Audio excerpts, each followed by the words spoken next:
Welcome to all my dear students. आज का हमारा टॉपिक है motion in vertical circle. Motion in vertical circle को हम स्टडी करेंगे और उसकी वेलोसिटी, जब हम बॉब को वर्टिकल में ले जाएंगे तो velocity at various point and tension at various point का डेरिवेशन देखेंगे। और एक चीज़ और इसमें ध्यान रखने वाली बात है कि motion in vertical circle is an example of non uniform circular motion.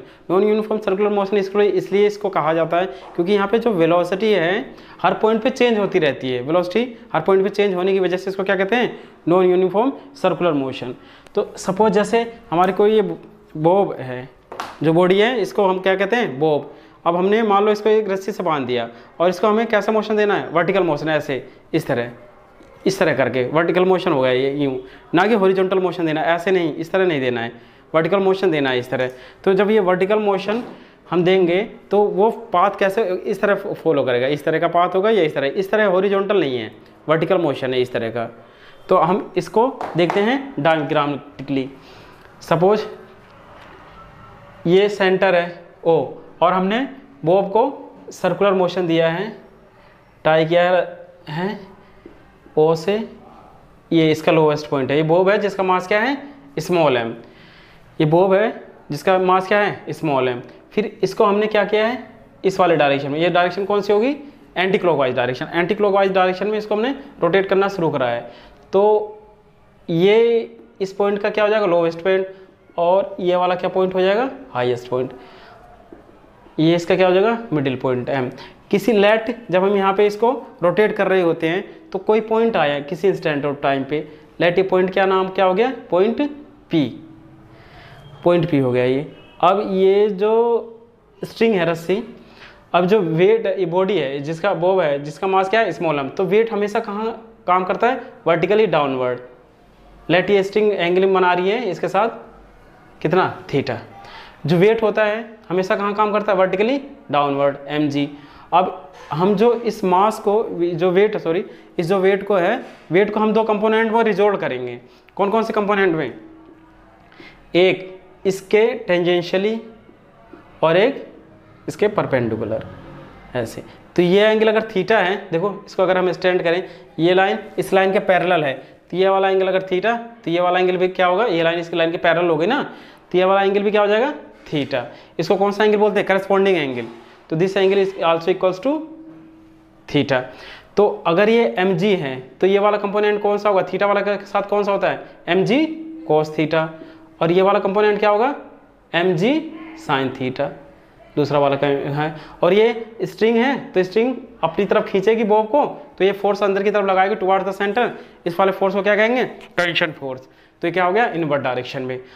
अब जो motion in vertical circle, motion in vertical circle, इसको पढ़ना में।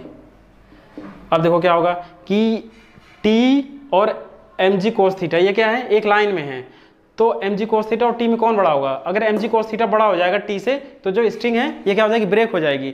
तो इसलिए T should be always greater than M G cos theta. ये टी हमेशा M G cos theta से बड़ा होना चाहिए, और जितना जो बड़ा होगा, जितने क्वांटिटी जितनी बड़ी होगी वही नेसेसरी सेंट्रीपेटल फोर्स को प्रोवाइड करेगी।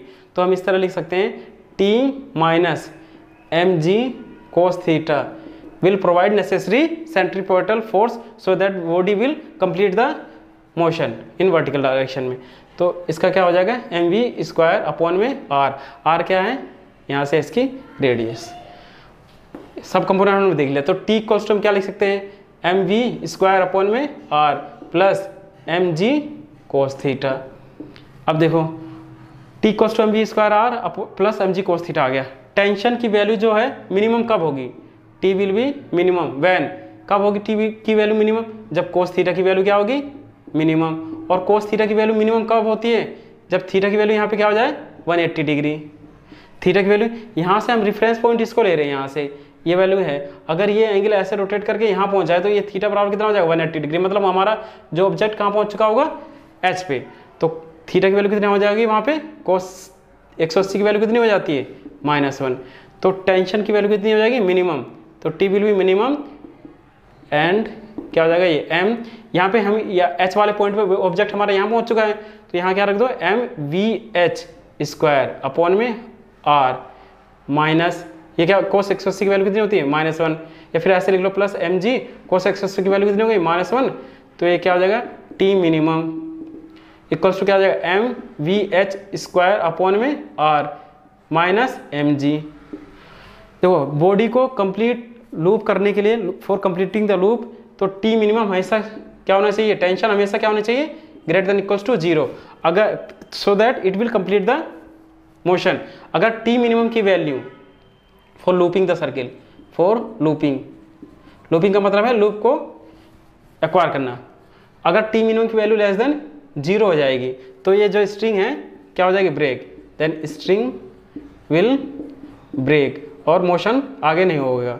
For looping the circle, looping होने के लिए टी मिनिमम की वैल्यू ऑलवेज ग्रेटर देन 0, इसको क्वेश्चन नंबर 1 कहते हैं। अब अगर हम इसकी वैल्यू यहाँ टी मिनिमम की वैल्यू इसमें देखो, अगर हम टी मिनिमम की value greater than equals to 0 रख देते हैं तो क्या होगा M V H square upon में R minus M G should always greater than equals to 0। इसको इधर ले जाओ तो क्या हो जाएगा M V H square upon में R minus M G, sorry इधर आ गया ना greater than equals to this, और हम यहाँ क्या लिख सकते हैं एम से एम कैंसिल हो गया तो V H square should be greater than क्या होता है आर जी, और V H should be always greater than square root of R G. मतलब सर्कल के मोशन को होने के लिए, लूपिंग होने के लिए वी एच की वैल्यू क्या होगी, डायरेक्शन इधर होगी, वी एच की वैल्यू हमेशा क्या होनी चाहिए ग्रेटर देन, यहाँ पे वी एच लिख लो एच पॉइंट पे, वी एच हमेशा क्या होनी चाहिए root G R, should be always greater than root G R. अब हमने देख लिया है कि वी एच की value velocity at the highest point should be always greater than equals to root G R. अब हमें आगे करना है apply principle of conservation of energy. Principle of conservation of energy का मतलब होता है टोटल काइनेटिक एनर्जी क्या होती है हमेशा कांस्टेंट, टोटल एनर्जी हमेशा क्या होती है कांस्टेंट। टोटल एनर्जी किसके बराबर होती है kinetic energy, potential energy, mechanical energy, so on. तो हमें देखो हमने पहले क्या लिखा, ये वाला हमारी मेन फॉर्मूला हमारा क्या है T minus M G cos theta equals to क्या है एम वी स्क्वायर अपॉन में आर, इक्वेशन नंबर 1 थी, इसको नोट करके रखना है। अब क्या करना है हमें apply principle of total energy at L equals to total energy at H. V H की वैल्यू कितनी है root G R, V H की वैल्यू कितनी है greater than equals to root G R. तो total energy at H equals to total energy at L, total energy at L equals to total energy at कहाँ पर H पर। तो total energy means kinetic energy at कहाँ पर L पर, plus potential energy कहाँ पर एल पर, is equal to kinetic energy at कहाँ पर, काइनेटिक एनर्जी कहाँ पर एच पर, plus potential energy at point H equal kinetic energy. देखो क्या होगा काइनेटिक एनर्जी बराबर क्या होता है half of M V L point पे वेलोसिटी क्या होगी V L square, plus potential energy. देखो हमारी ये जो पॉइंट है ये है रेफरेंस पॉइंट है ये, तो इसका रेफरेंस पॉइंट कहने का मतलब है सारी जो डिस्टेंस है यहाँ से मेजर करनी है, ये पॉइंट एल से क्या है रेफरेंस। तो एल जब हमारा बॉब यहाँ होगा तो यहीं से यहीं की डिस्टेंस कितनी होगी कुछ भी नहीं होगी 0, तो पोटेंशियल एनर्जी क्या होगी 0, क्योंकि पोटेंशियल एनर्जी का फॉर्मूला क्या होता है एम जी एच होता है ना, एम जी एच यहाँ से यहाँ तक की हाइट क्या होगी जब हमारा बॉब यहीं होगा 0, तो हाइट को हमने क्या रख दिया 0, तो एम जी 0, तो क्या आ गया यहाँ equals to kinetic energy H, kinetic energy का फॉर्मूला क्या होगा half of M V H square plus potential energy M G H. H यहाँ पे देखो क्या होगा यहाँ डिस्टेंस यहाँ से यहाँ तक की डिस्टेंस कितनी होगी, ये डिस्टेंस यहाँ से यहाँ तक की आर और ये भी आर कितना हो जाएगा 2r, तो यहाँ पे एच की वैल्यू कितनी रख दो 2r, ये ध्यान रखने वाली बात थी। अब इसके बाद half of M V L square equals to half of M V H square plus 2m G R, half of M V L square equals to half of M V H का formula अभी हमने V H equals to कितना drive किया है root G R, तो यहाँ पे V H की जगह क्या रख दो रूट जी आर का इसका क्या है स्क्वायर प्लस 2mgr। अब देखो वी एच की वैल्यू रूट जी आर से बड़ी है, तो ये वाला जो पोर्शन हो जाएगा ये इससे क्या हो जाएगा, ग्रेटर देन इक्वल्स टू, तो half of M V L का square greater than equals to half of M root G R का स्क्वायर हो जाएगा, कितना हो जाएगा जी आर प्लस 2mgr। ये कितना हो जाएगा 5/2 क्या हो जाएगा mgr। ये क्या हो जाएगा half of M V L square. देखो m से m कैंसिल, 2 से 2 कैंसिल, तो V L should be greater than equals to कितना हो जाएगा 5gr। तो वी एल की वैल्यू क्या हो जाएगी लोवेस्ट पॉइंट पे, velocity at the lowest point क्या हो जाएगी रूट जी आर से बड़ी। यहाँ पे अगर हम दूसरा भी डायग्राम बना के देख लें ऐसे, ये वाला क्या पॉइंट है हाईएस्ट पॉइंट एच, तो यहाँ पे वी एच की value greater than equals to root G R. L point पे velocity at the lowest point should be greater than equals to root 5gr। ये एल हो गया, ये एच हो गया, ये पॉइंट है एम ओ। इसके बाद velocity at the lowest point should always greater than equals to root 5gr। अगर हमें क्या निकालना हो ये डेरिवेशन, इसके बाद अगर हमें निकालना हो क्या टेंशन एट एल, क्या निकालना है टेंशन एट पॉइंट कहाँ पर एल पर। तो देखो इस वाले फॉर्मूले के हिसाब से टी कोई नहीं, tension at point L T minus M G cos क्या है, T minus M G cos theta equals to क्या है एम वी स्क्वायर अपॉन में आर। तो क्या हो जाएगा हमारा, देखो t इक्वल्स टू क्या था एम वी स्क्वायर अपॉन में R plus M G cos theta. हमें टेंशन कहाँ निकालना है एल पॉइंट पे। जब ये स्ट्रिंग अगर ये वाली स्ट्रिंग यहीं पे होगी तो थीटा की वैल्यू कितनी हो जाएगी 0, वहाँ पे थीटा की वैल्यू कितनी होगी 0, और कोस 0 की वैल्यू क्या होती है 1। तो क्या रख देंगे हम इसको t minus M G, cos 0 की वैल्यू कितनी होगी 1, तो t minus M G equal to M V की वैल्यू कितनी है यहाँ पे पॉइंट एल पे आ जाएगा ना, तो m क्या रखेंगे वी एल स्क्वायर अपॉन में r, या फिर t है ना इक्वल्स टू इधर आ जाएगा क्या हो जाएगा m वी एल की वैल्यू कितनी वी एल स्क्वायर अपॉन में r प्लस एम जी। अब वी एल की वैल्यू कितनी है रूट 5gr से ग्रेटर है, तो t m वी एल की value greater than equals to हो जाएगा, ये वाला पोर्शन बड़ा है तो ये वाला बड़ा हो जाएगा। t m वी एल की वैल्यू कितनी है 5gr से बड़ा है, इसका क्या है स्क्वायर रूट में है, इसका क्या कर दिया हमने स्क्वायर रूट 5gr का स्क्वायर अपॉन में r plus M G greater than equals to T. देखो m रूट 5gr है, इसका स्क्वायर हो जाएगा कितना हो जाएगा 5gr अपॉन में r प्लस एम जी, है ना r से r cancel 5mg plus mg कितना हो जाएगा 6mg। तो t की वैल्यू हमेशा क्या होगी बड़ी किससे 6mg से, कहाँ पर पॉइंट l पर, तो TL की वैल्यू क्या हो जाएगी 6mg कहाँ पर greater than equals to at point L। अगला है अप्लाई टोटल एनर्जी एट कहाँ पर पॉइंट M पर और L पर। तो अप्लाई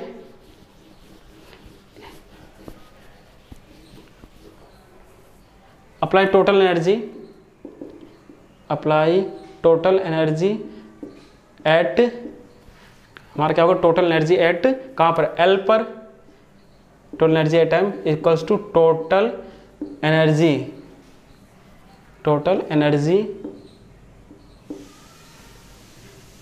M पर, टोटल एनर्जी किसके M पर और L पे क्या होंगी बराबर, total energy at M equal to total energy at L। तो टोटल एनर्जी M पर क्या होगी kinetic energy plus potential energy, तो kinetic energy at point M plus potential energy at point M equals to kinetic energy at point L plus potential energy at point L equals to kinetic energy क्या होता है half of M V M square यहाँ पे है ना, plus potential energy क्या होगा M G height.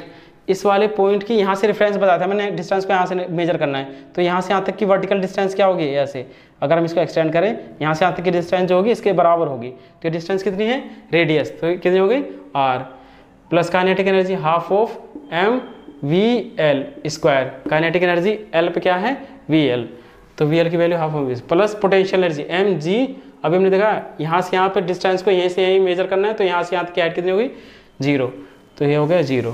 क्या हो गया, half of M V M का square plus,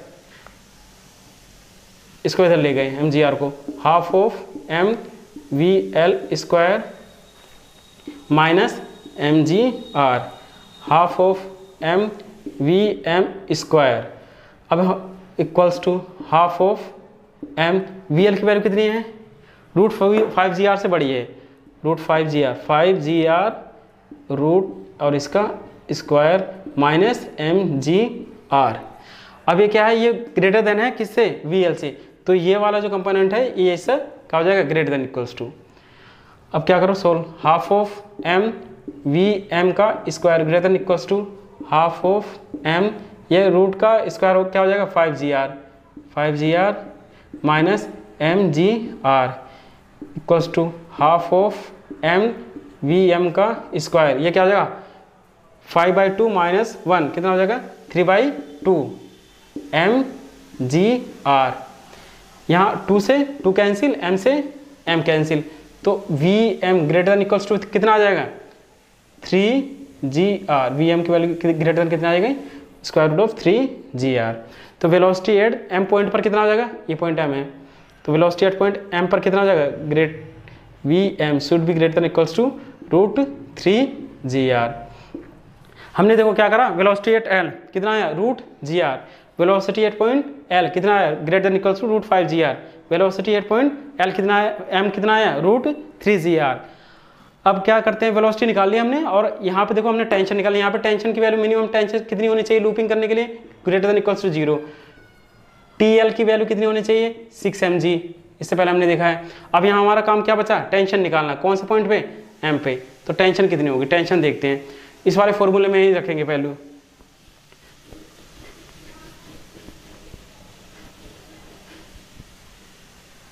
T equals to क्या है mv स्क्वायर अपॉन में r plus mg cos theta. T की वैल्यू कहाँ निकालने, पॉइंट m पर, इक्वल्स टू क्या होगा यहाँ mvm square upon plus r plus mg कोस। देखो जब यहाँ पे पॉइंट ऑब्जेक्ट हमारा यहाँ पहुँच चुका होगा तो यहाँ से यहाँ तक का एंगल कितना हो जाएगा 90 डिग्री, तो कितना आ जाएगा यहाँ कोस 90 डिग्री, ठीक है। Tm equals to m upon में r, Vm की वैल्यू कितनी है, वेलोसिटी एट पॉइंट m पे रूट 3GR और उसका क्या है स्क्वायर प्लस mg कोस 90 की वैल्यू कितनी होती है 0, तो ये वाला पूरा कंपोनेंट कितना हो जाएगा 0। अब हमने देखा Vm की वैल्यू रूट 3GR से बड़ी है, तो ये वाला Tm की वैल्यू क्या हो जाएगी greater than equals to this, तो Tm greater than equals to root 3GR का स्क्वायर करेंगे कितना आएगा 3GR m अपॉन में r इंटू 3GR, रूट से स्क्वायर कैंसिल, तो r से r कैंसिल कितना है Tm इक्वल टू कितना आ गया 3mg।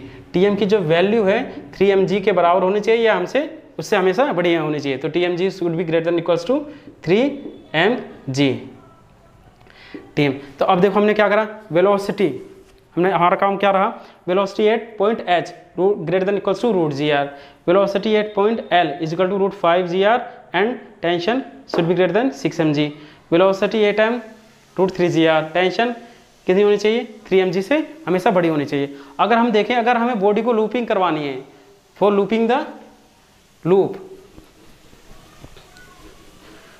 For looping